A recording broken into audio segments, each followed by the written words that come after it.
I want to welcome Dr. Smith, Heidi Smith, who is going to help with the moderating the questions, I believe. Yeah, thank you. I don't know if you can hear me or see me. Yes. Okay. How are you, Heidi? I'm very well. Long time no see. Long time, yes.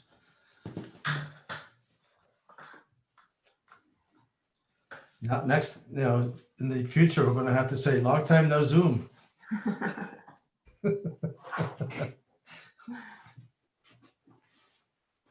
So, okay, I guess we have a kind of a mixed audience, also judging from the morning, a lot of clinical representation and radiology representation.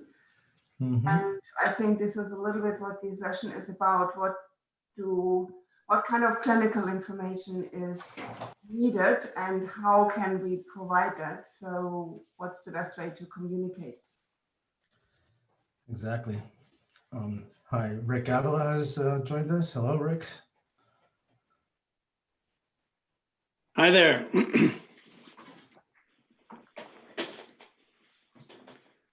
So if you'd like, Rick, why don't you and Heidi introduce yourselves to the rest of the panel, since you're going to be coordinating this. Sure. So my name is Rick Avila. I've been involved with lung cancer screening since 2000, working with Javier and Claudia, David, and many other people, including Heidi. And I'm a computer scientist, and I've led artificial intelligence and worked in artificial intelligence since 1987. Okay, I'm Heidi Schmidt. I'm a chest radiologist. I'm from Toronto in Canada. We used to be part of the ILCAP from approximately 2003 till, I don't know, 2009-10, when we stopped enrollment, but we still have been performing all the follow-up exams, and right now I'm leading the radiology quality assurance in the Ontario lung cancer screening pilot. Very good. So I see we have a very eclectic and interesting group here, and plus all the audience. The audience can participate, by the way, by writing in the chat and posting some questions, and we would be very happy to address them. And I guess, the title of our breakout session is Defining and Managing CT Screening Findings of Early Lung Disease. We talked about this in the previous two panels, and I think you probably all attended them. And I think basically we're getting to a point where we're going to get so much information out of CT that we're going to have to be able to bring it down to minimums that are manageable for us as caregivers, and that can help patients, obviously. But also there's the research aspect, which I think is very important, and that's going to we're going to need to also come up with ways of providing good reproducible tools for us to conduct research in the future. So I'll leave it open for Rick, if you want to start. So historically, the main purpose of the breakouts for the quantitative imaging workshop has been to establish recommendations coming out of the meeting. And we almost always take what we've discussed and what recommendations we come up with from the meeting and form a publication. So this is an opportunity really to gather some consensus, hopefully, and form some recommendations that we can start to maybe move the world a little bit with. That's a little aggressive, a little ambitious, but unfortunately we only have one shot at this. I think there's only one session for us to meet. So we have to use our time very wisely. And I also, sort of toward that end, I'm keeping a PowerPoint running with basically any recommendations we come up with, whether they're final recommendations or ideas. So, so I'll just say, be representing a technical person involved in this. I just want to throw out there that if our goal is to basically, of course, get findings for not just lung cancer, but for COPD, cardiac, perhaps liver, and even breast, that there are considerations, there are technical considerations if we reach that far. Certainly there's advantages to it, but the CT scanners today right now have a certain field of view and certain number of pixels or voxels. And if we expand the field of view to capture the full chest to the farthest extent, we're going to hurt our ability to detect and measure change in small lung nodules. So I'll just throw that out there as a start, and I'm sure there's a lot more to discuss beyond that. So maybe if I can try to, so that it's an organized discussion, let's see if we agree on some aspects. I would see CT scan today as providing information that is already available, that we know what to do with it. Like for instance, the presence of emphysema or the presence of calcium in the coronaries. That is, that has been studied, published, and it's information that we can already act on. So, and then there's aspirational stuff like, diagnosing COPD using AI or things like that. Or so would we agree that we do have some information other than lung cancer related that we should already report on, such as interstitial lung disease that Mary Salvatore talks about, or emphysema, or calcium, coronary calcium? Should we start recommending radiologists to report on that in a systematic way? Agree. No, I think we should, yes. And I do believe that radiologists do, but they don't do it in a standardized fashion. So I don't think it's necessary to tell the radiologist to mention emphysema, wall thickening, bronchiectasis, whatever it is. But we don't really have, we don't even have a score. We don't really have a standardized way how to describe it. Well, how about the Fleischmann Society visual scoring? That is something that we could use as a recommendation, yes. But I don't think it's widely used in the context of lung cancer screening studies. Yeah, but that's I'm sorry, go ahead, Barry. Yeah, well, we might make that recommendation, that it be used widely in lung cancer screening for the presence and amount of emphysema.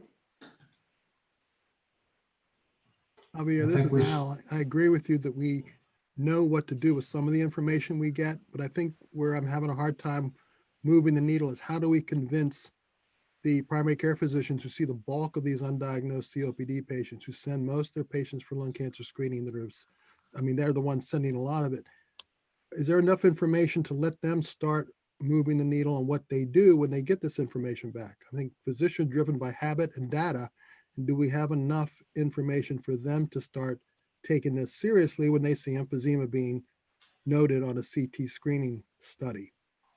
Look, this is Alec Hazard. I just want to chime in that convincing people to see the value of the information is really that translational point. Right. Radiologists can mention emphysema on their screening CTs or any of their chest CTs done for any reason. But if that information isn't found to have value to the person who gets that information, it doesn't drive the radiologist to be able to say, score them and see the value in it on their side. And if you're providing back, quote, incidental information, people ask the question, what is the value of incidental information? What should I do with it? What should I be doing to manage the patient? What are those algorithms if somebody's asymptomatic and you see a little bit of emphysema? So unless you can translate the finding to the value and action, we kind of are stuck in this morass of providing it so that we can then act on it.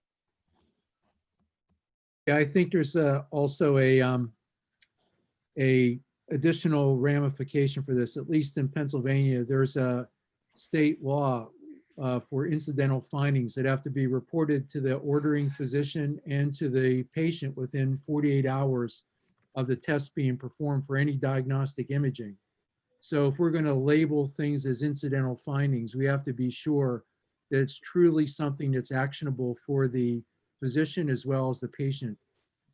Otherwise, it's going to create a problem for the practicing physicians.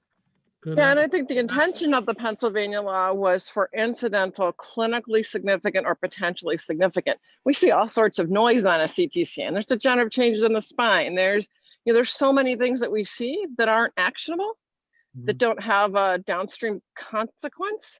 So it's the value around incidental findings, making that value proposition is so critical.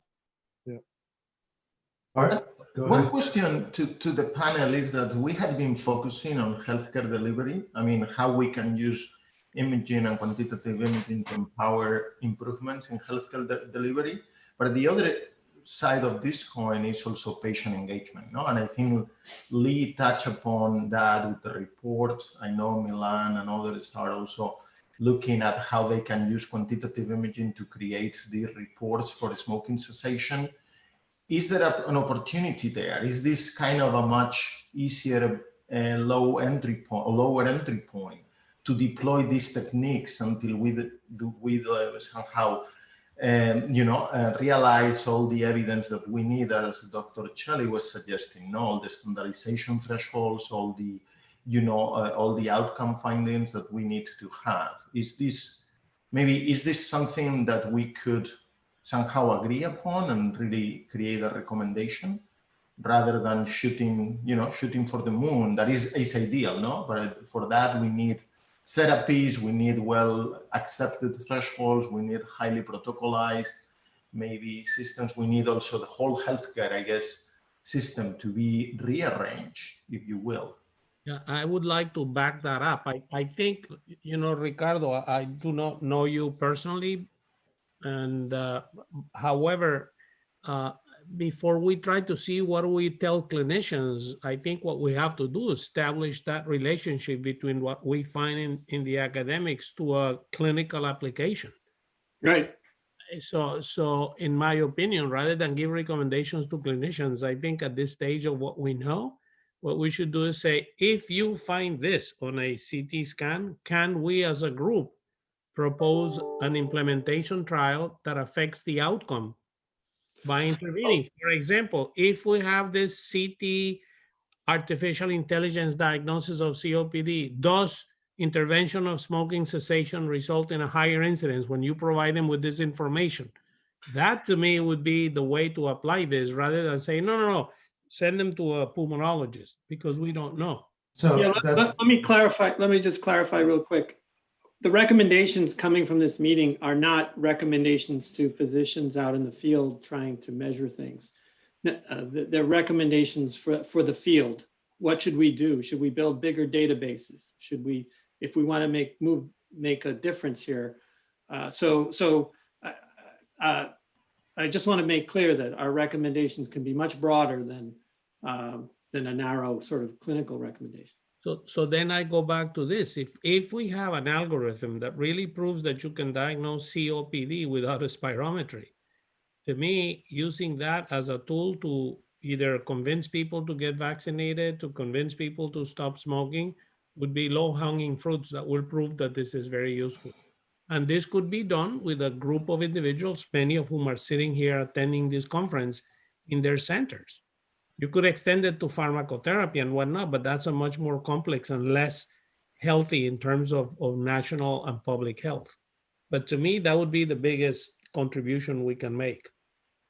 So independent validation would be a next step then for, we have one report. Yeah, independent validation to me would be a superb thing. If you can do all these CTs, and let me ask you, since you know about this, do you know if getting a CT for another reason can provide the same information? We get billions of CTs in the emergency room, much more complete than a low dose single twist you know, to rule out PE. That happens, I don't know, 4 times a day in any hospital. Well, yeah, with 80 to 100 million chest CTs performed in the US a year, there's a lot of opportunity to find things on all our CTs. I understand, but if you could have an algorithm that shows that who has COPD, and then a group takes that information and does a trial to see whether that information influences behavior of physicians, I think that's what we need to do. That sounds like one recommendation we can come out of, we can bring out of this meeting is that, you know, the 3 or 4 things that need to be studied in a prospective way out of the information that we were already obtaining from the CT. And one would be COPD, as you said. Others we already know that are actionable, like coronary calcium. Yeah, but let me ask you, you have a 92-year-old lady who comes to the emergency room. You do a CT and he has some coronary calcium. What are you going to do? Tell her, look, you're going to croak. But that you're talking about practice of medicine there. If that same lady has 300 cholesterol, you're not going to scratch it off the report. That's going to be there. I understand. What I'm saying is that for us to action on entities that we're dealing with that are novel, to me would be, for example, concentrate on COPD, emphysema. No, I agree with you. Some of the other ones are beyond our scope of the ones that are sitting here. Well, yeah, this group here, you're right. But I mean, within this group, we have radiologists who are doing screening and who are reporting already on all these findings. Yeah, but what I'm saying is for this group, you're asking us to give you a recommendation. You cannot recommend, oh, if you have fatty liver, you should go on, you know, colistin. I don't know anything about it. So I think our recommendations ought to center on perhaps IPF, COPD, diseases that we really have knowledge of. Not that I'm discarding the other ones, don't take me wrong, but lung cancer, COPD, and perhaps IPF, if that is visible on this entity. And the second thing I'd like to bring out is nomenclature. Are we dealing with early or mild? It seems to me that we're confusing both. Early would be if we screen people at 30, do we find, you know, things that, gee, these are really, versus late or mild, you know.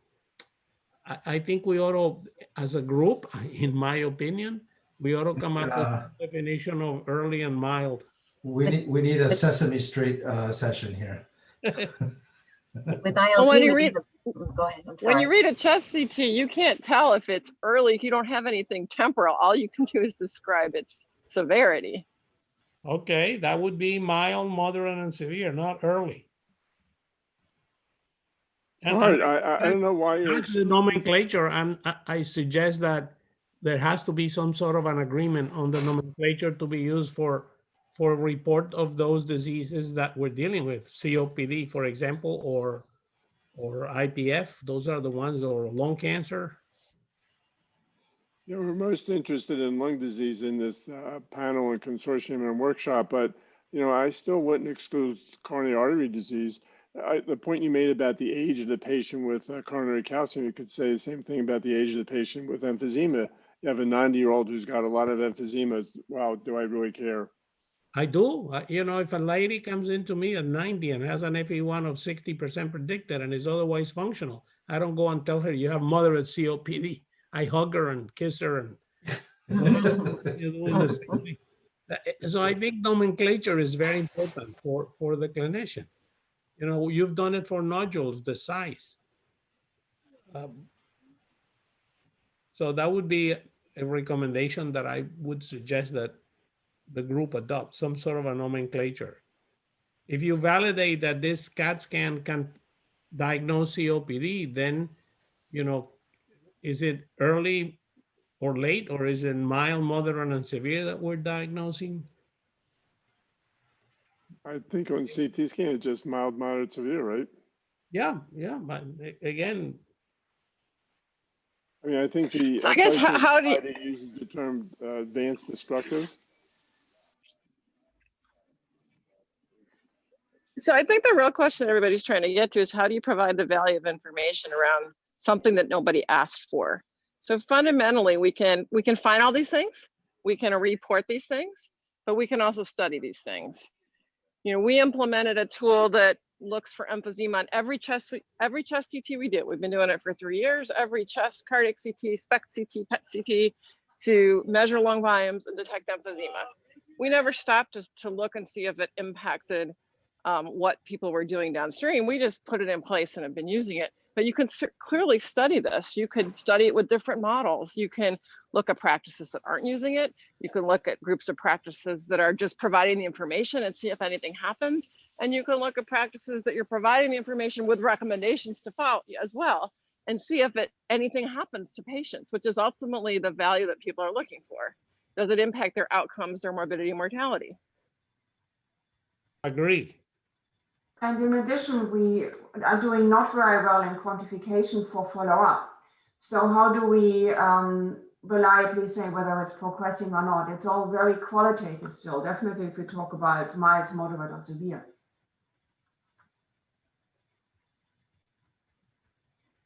I think that's going to be a much bigger leap of faith, but that's also something you could study. You can have a cohort of patients where you're just using descriptive, non-mild, moderate, severe, and you can have a cohort of patients or facilities that are using quantitative metrics for those same variables and see if it has any impact.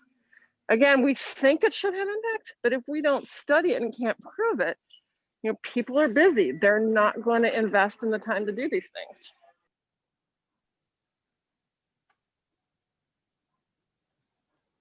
One thing that I always think about it, I must admit I have this problem as well, is how we report any report. So I'll take it away from the radiologist and put it into the sphere of pulmonary function testing. When you say on spirometry, patient has airflow limitation, mild, moderate, severe, what does that mean? What does it mean to the person who's receiving the report? As I teach our fellows, I say, well, what do you want somebody to do with the information you get from a report? What should they think about? So I can provide a reference. That's maybe not good enough because then the physician who receives the report has to look up that article, but you need to go the next step. I don't know if you've thought about that and if the radiologists have thought about that or not. So from a radiologist point of view, ideally, we would have a kind of a standardized reporting template with drop-down menus, similar like we report the lung nodules. And that would definitely facilitate the communication. Yeah, so a drop-down could be, okay, I put this reference in, and use this to interpret what you're saying for a clinician. Yeah, I would also like to point out that, this is the quantitative imaging workshop. While we can take a step toward mild, moderate, severe classifications, I think many of us would like to see it be quantitative and potentially have a change over time even aspect to it. Toward that end, if we are going to ultimately go toward monitoring things over time, not just a single measurement, then we're going to need to standardize. And of course, I always talk about calibration, but it's going to be needed to make sure that the variation is not being overtaken by the different scanning methods. I can comment on that a little bit. We did our emphysema scores using 2 platforms. We did it with Slicer, supported by Raul and George's group, and we also did it with the Philips module. And for instance, I think it was 10% of our cohort with Philips had 5% or more emphysema, whereas with Slicer, it was 25%. So, whether the noise filtering was on or off on the Philips, I have to figure that out and go through it in more detail, but there's a lot of variation. And without standardizing it, these numbers aren't going to mean much. And the same thing goes for mild, moderate, and severe. When we look at our emphysema that was scored standard fashion and coronary calcium, our radiologists were very good for emphysema with moderate and marked, but when it was mild to none, there was a lot of discrepancy. And the same for coronary calcium. Mild to none they were able to discriminate, but when you got to moderate and marked, there was a big difference, and it was dependent on which radiologist read it. So there's a lot of issues with standardizing this. To get to Rick's point, I see semi-quantitative rating scales as a step towards a culture of moving to quantitative imaging. You know, it's like going from 0 to 60 and expecting it to happen in 3 seconds. I think you have to change the culture of how radiologists practice to even begin to include the basics of the information, and then you can move more easily to the next step, going from not reporting any emphysema at all to integrating some quantitative software tool is a big leap to ask people. So I think discussing these rating scales is an important step to what you're trying to accomplish, Rick. And I completely agree with that's where we need to go. How is the draft recommendation looking? Am I getting close or? Yes. Okay. Good. Look, I'm just an ignorant on this issue that I'm going to ask.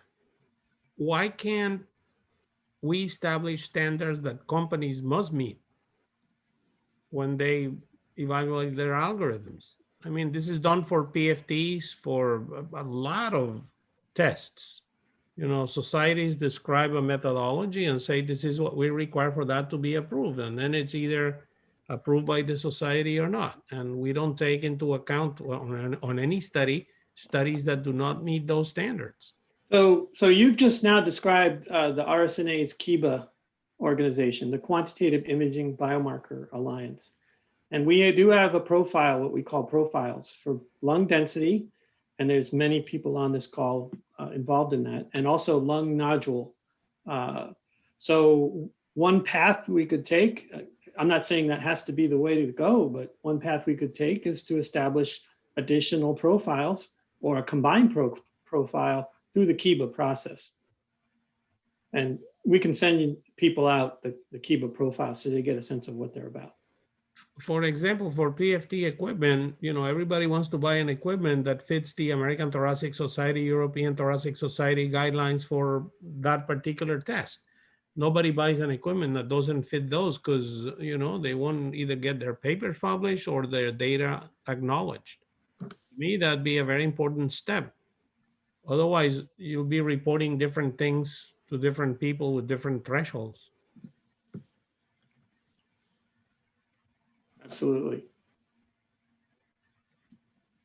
Fleischmann, I was just looking at the paper for the Fleischmann Society for ILAs is very helpful and would be something that if we were to describe ILAs on CT scans, we could use the statistics to say the likelihood to progress and the relative risk of death. And that would be more specific in the clinician that could counsel the patient. So is the Fleischmann Society scoring for both emphysema and interstitial lung disease? I just printed the interstitial lung abnormality one from the Fleischmann Society, and it gives you very helpful information to counsel the patient and to guide the clinician. One of their big take-home points from that paper, though, is we really need to understand what these findings mean in the lung cancer screening population. I think that was one of the big take-home points from that paper. Mm-hmm.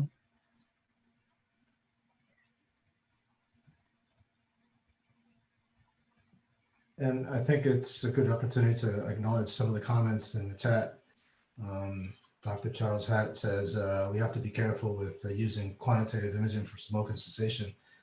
Using just one biomarker might influence behavior in the wrong way if you use thresholds. He's referring to emphysema in particular. And Raul makes comments about what statistics to use, just following your comment, Mary. I won't get into that since I'm not an expert in statistics, and I'll let Raul make that comment if he wants to. But yeah, I guess the way we report these things can be very tricky. Just a comment on number 6. I think this is quite difficult to achieve. All the different manufacturers to have an inherent different way how they reconstruct the images. And I don't believe they will agree on one, which really means that comparison from one scanner to the other it's limited. somebody comes for an emphysema scoring is done with company A and then company B, it will look different. Yeah, and also a comment on that. Overall, when we talk about patient engagement, I think the 23andMe lesson is an important one to follow, because they had this great idea of deploying genetics for the general population and clearly backfire. And backfire mostly around the reporting of the associated risk for having a given variant. So we should be careful in what we recommend, because it could be the same. I think Chuck put it very nicely, like obviously the sum of these risk or odd ratios can be read as, oh, well, then I could keep on smoking, because my relative risk is so small. So obviously when talking to the patient, obviously it's important to clarify or to be careful in how this info is presented, because I don't even know how to read an odd ratio. And I think I think I should, but it's hard to get a grasp on them. So I don't blame the patients. If obviously they do the wrong reading of this info. So let me just ask the question: if we were to pursue some subset, I don't think we can go for everything. Where would we get the data? Let's say if we said we went after obviously lung cancer and emphysema, and which we will be talking about later in the session. What would be the best source of data for reporting of both those conditions?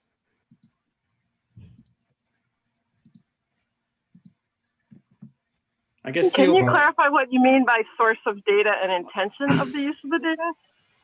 So let's say we said, you know what, if you're going to do lung cancer screening, we should always get a report, of course, on the lung cancer findings, any lung cancer specific findings, but we should also report out on the COPD, let's say emphysema findings.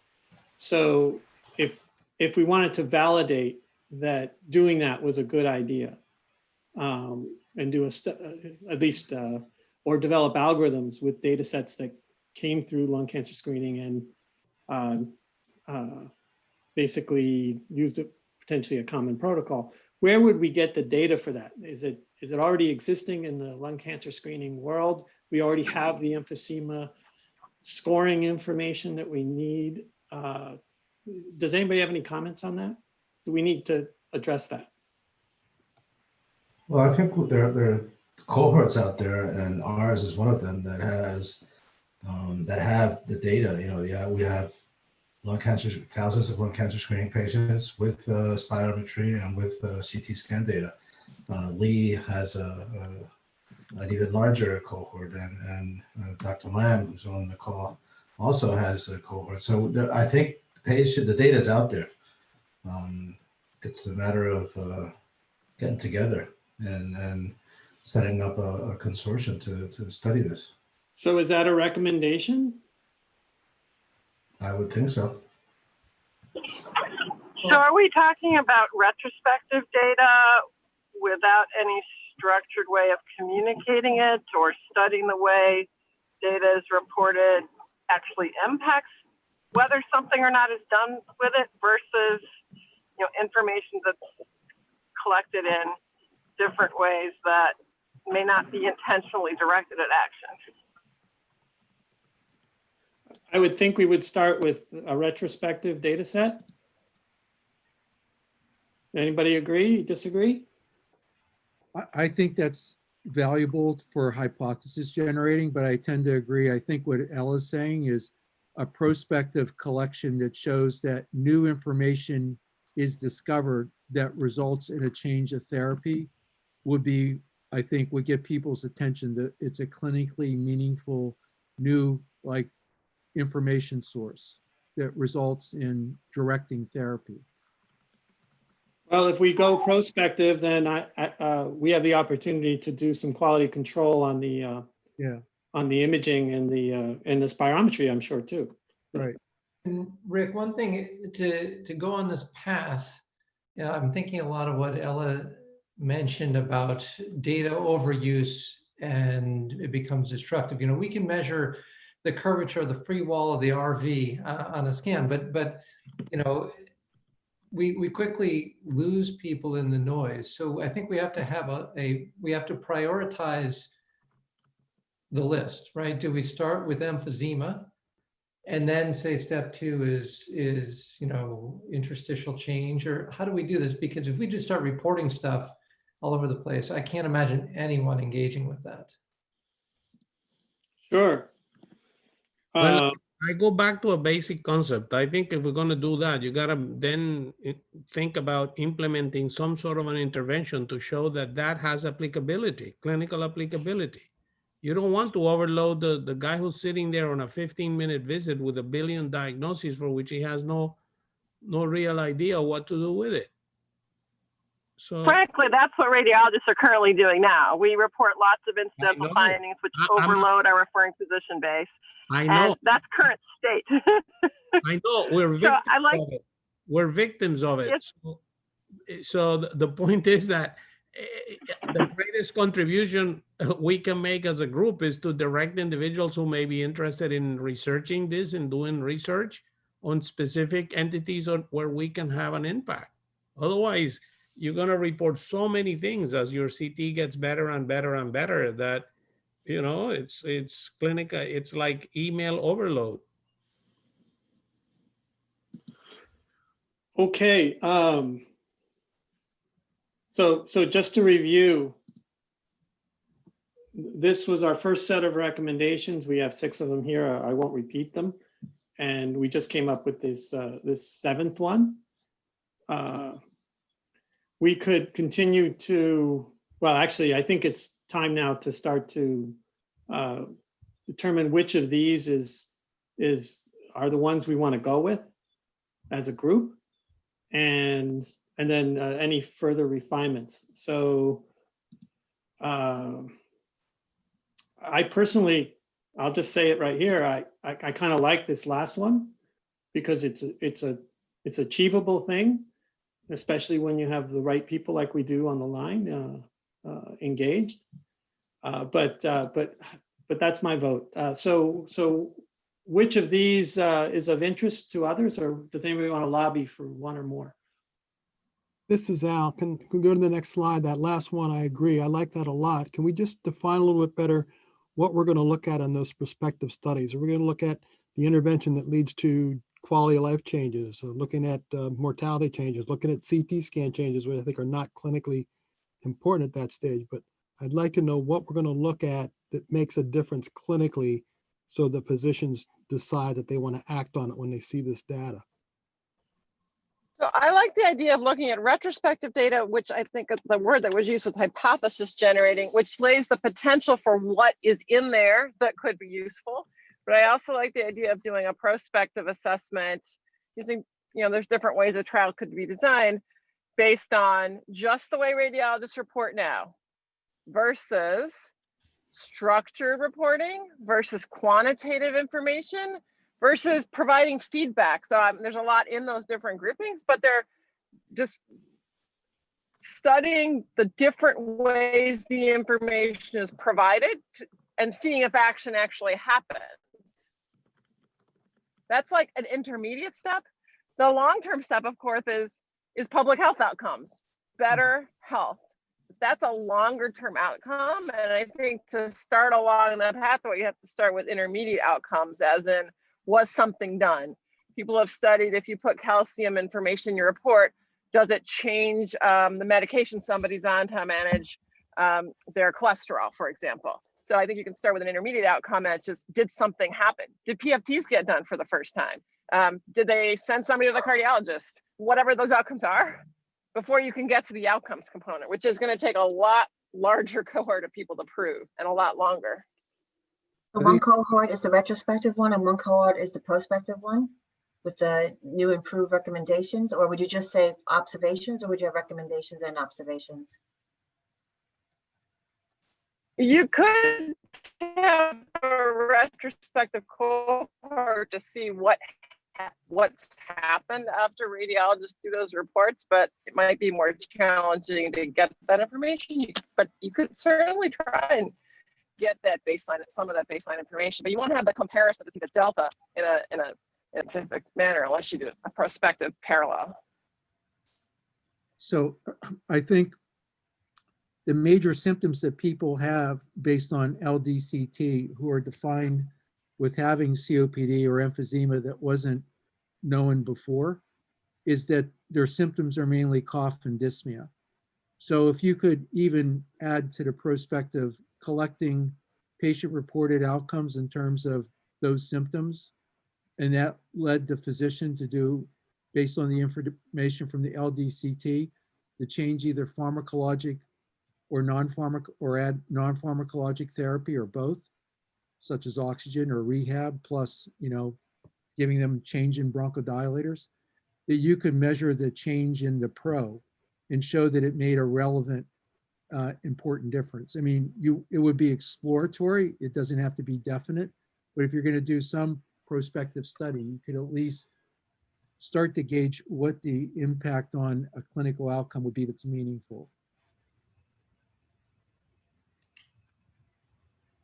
Javier, do you, in your data set, which you've studied lung cancer and emphysema for a very long time, do you already have patient-reported symptoms collected?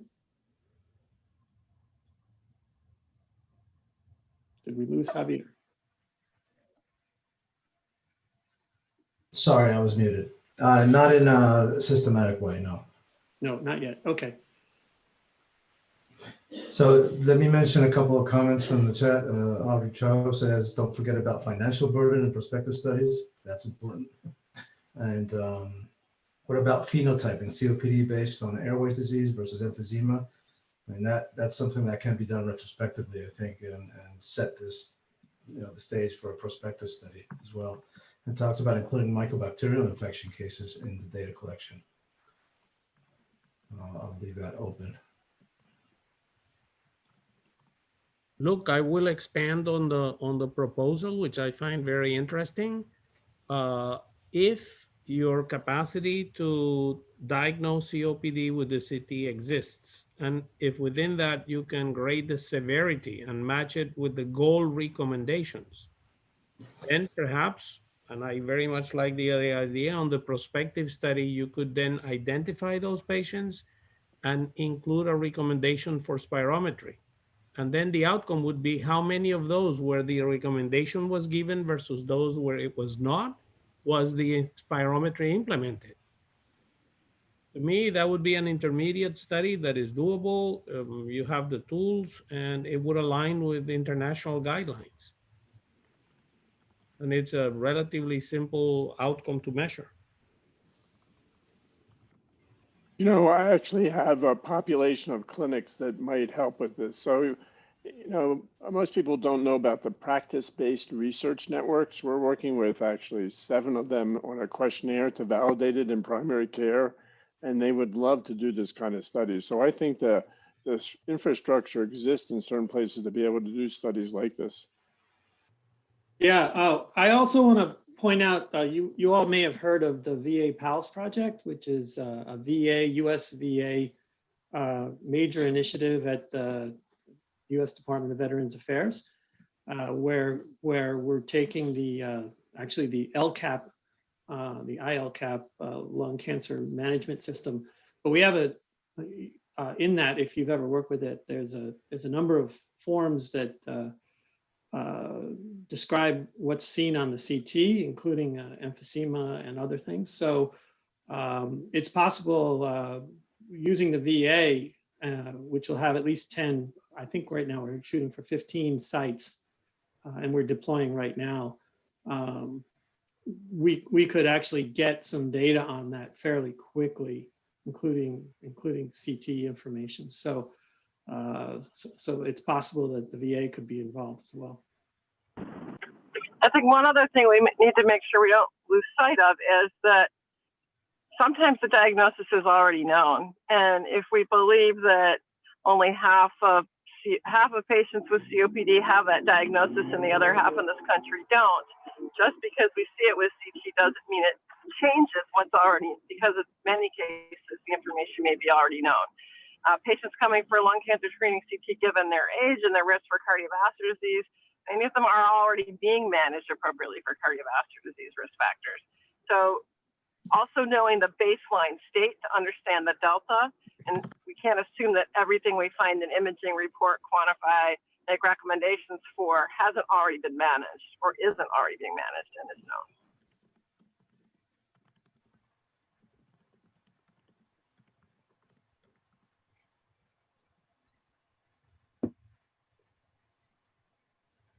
Okay, I guess the question now is, have we developed this? Obviously, these are just quick notes that I was able to put down, but have we developed this far enough that we're relatively happy with it? Do we want to go back to the other recommendations and include or exclude them from what we want to say? I think number 5 probably means the same as number 7, just in a more general statement. Yeah. Okay. And as I said before, the calibration, I think it's doubtful that we manage that. Doubtful that what? It will be doubtful that we're able to get the same calibration for all of the scanners. I kind of feel we can get a lot better than is currently done now, given our experience putting phantoms all over the world. So, we'll talk about that later in the conference, in the workshop. But I think there's a lot of room for improvement. I agree with both of you. I think the enemy of good is perfection, and I would like to see people picking up and using this type of information and not have what they might perceive as obstacles, even though they might not be obstacles in reality, as you described, right? Yeah, right. So coming back to this, is there anything here we don't feel strongly about? We want to remove from our recommendations, and I'm sorry to do it that way, but we have to, either we agree with all of this or we don't.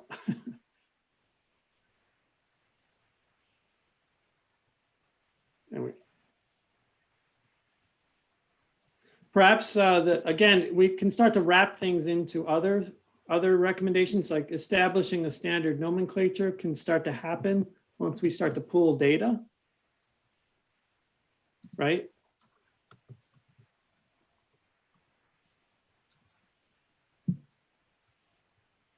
Any objections to that? No. And we can use semi-quantitative rating scales as we build this consortium of data. So we can kind of fold that into one recommendation with lots of sub recommendations. Agree.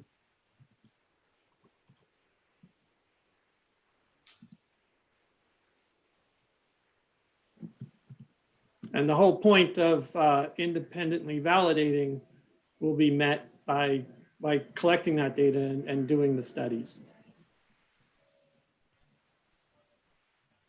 So actually, it turns out that probably all of this fits within the last item, except for this one.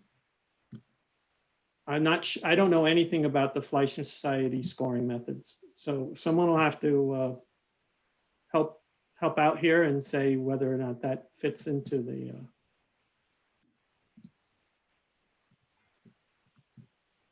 Is there an opportunity to speak again after thinking about this? Is that Mary? Yes. Hello. Go ahead. What were you going to say? Is there an opportunity to speak again after we think about this and read the? I don't think the schedule has another breakout, which is a kind of it's a virtual breakout session now, and that's it. This ends our breakout. But maybe we can circulate some ideas and you, Rick, maybe can write, as you're doing and circulate this among us, and we can come back with suggestions or ideas. Normally, at the end of the workshop, we review the recommendation, and it's just a quick discussion. After that, then we go and we refine it into actual a write-up, and that's the place where we can clean all this up and make it make sense, because this is a little fast to pull this together. But I kind of like how this came together. So just lastly, the Fleischmann Society, I'm not sure what to do. I guess you could use that along the way. Is that fair to say? That's a qualitative? I would really raise the question again that we had earlier. What is the relevance of using that in the context of lung cancer screening? What are the primary care community doing? What are they doing with the information?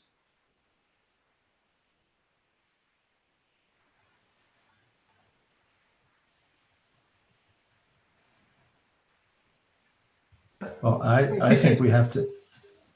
I think we have to educate the primary care physicians what to do with this. I mean, this is to have emphysema is not normal. It's a disease, and it's probably related to COPD in many cases. And if not, only because just the fact of having it increases your risk of lung cancer, for instance. So, I mean, I think it's our job to educate providers.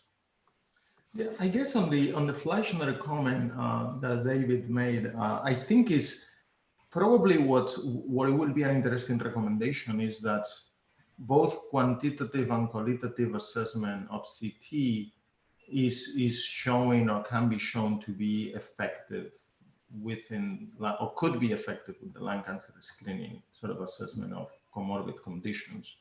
So although we put a lot of emphasis in the quantitative nature, I guess also there is new evidence that qualitative is powerful because it's also capturing maybe different elements that with respect to outcomes is having a nice association. So I wonder if we should, and there is guidelines, societies like Fleischmann are setting up clear, well-defined guidelines. So I wonder if what we want to recommend is that maybe we should open or broaden the scope of the use of imaging, or how we read those images. No, I guess there is multiple tiers. It's just a radiology report, then it's following sort of guidelines with respect to qualitative assessment, and then it's the full-on quantitative assessment. And also there is sort of now what people are starting to show is the overlap, how AI can indeed reproduce the qualitative sort of scoring. So I know maybe it's very vague, but I wonder if what a recommendation is that all these venues, or at least the qualitative and the quantitative assessment as a platform should be explored, because there is definitely opportunities in there, and not be so constrained on these guidelines should be used, because there is no probably evidence, full-on evidence to say this is what we should do. Is that captured this comment here, Raul?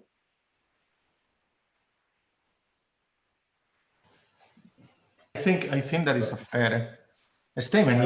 If everybody agrees, I'm just, this is a consensus, obviously.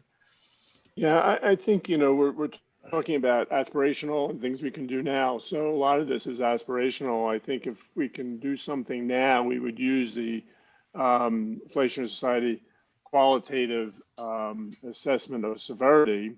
Now, what we do about it, I mean, that's a whole nother level. I don't know if we ought to put all this on the report too, but, I think it's something that I think should be included in all CT scan reports, not just for lung cancer screening.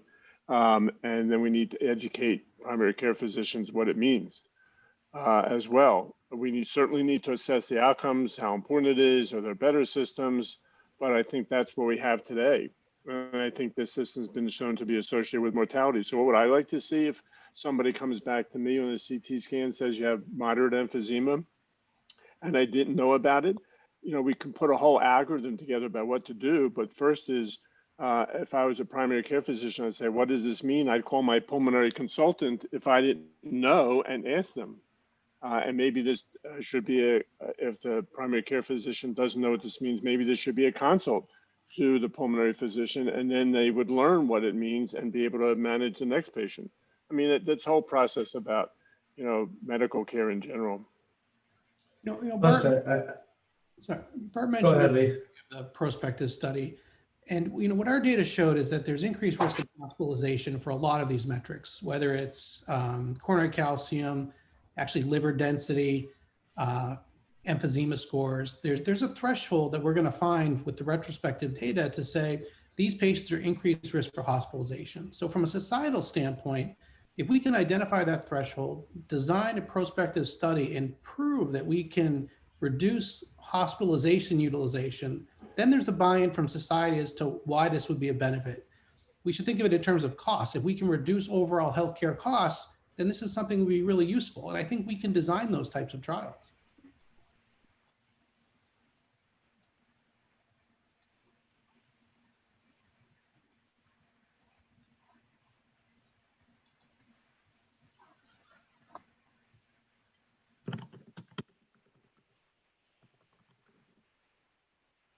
Any thoughts? I was I was thinking about an answer and I couldn't find the right words to what you just said, Lee. And I was thinking of combining your comment with Raul's about quantitative thresholds. Today, what we know is that qualitative visualization of emphysema is useful and can predict risk of lung cancer, but quantitative emphysema is not really useful from a clinical point of view today, except for the data that you showed, Lee, in terms of hospitalization. That is very interesting. But in terms of risk for lung cancer, for instance, quantitative emphysema has not been shown to correlate with risk, whereas qualitative or visual emphysema has. And so, this has been corroborated by several groups. So I think, to Barry's point, I think what we know today is that just a visual emphysema is important information that clinicians can already use, at least to determine risk for lung cancer, for instance.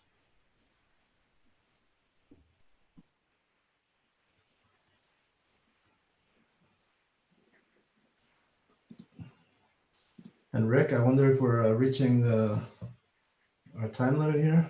Should we give everybody an extra minute of their day back? I think we did a great job. I really do. I like what we came up with. I like how it all hangs together. So just bear with me as I modify this slightly. I'll try to maintain the intent and just try and make it sound a little more coherent.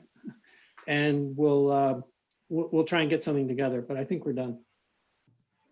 Everyone. All right.